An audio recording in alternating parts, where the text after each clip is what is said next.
বাইনি বেশের ভিতরে মুরগি রান্না করবো আর তন্দুর রুটি দিয়ে সকালে নাস্তা করবো। এই যে এক টুকরো হয়ে গেছে। এখন মুরগিতে মশলা মাইকা এটা পরিষ্কার করে তারপর এটার ভিতরে ঢুকাইয়া তারপর আমি রান্না করবো।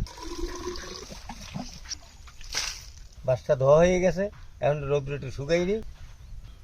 মুরগির গোস্ত, এলাচ দারচিনি, পেঁয়াজ রসুন বাটা, আদা বাটা, ধনিয়া জিরার গুঁড়া, মরিচের গুঁড়া, হলুদের গুঁড়া, লবণ, তৈল।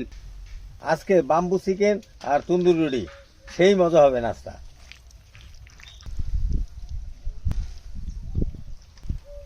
এবার সেদ্ধ হওয়ার জন্য একটু পানি দিয়ে নেব।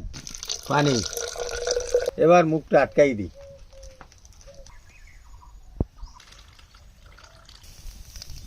বাষ্পরা হয়ে গেছে, চিকেনও হয়ে গেছে, এখন আমি উঠে গেলাম। রুটি তো ঠান্ডা হয়ে গেছে, রুটি একটু সেঁক দিয়ে নিই। একটা উঠেছি।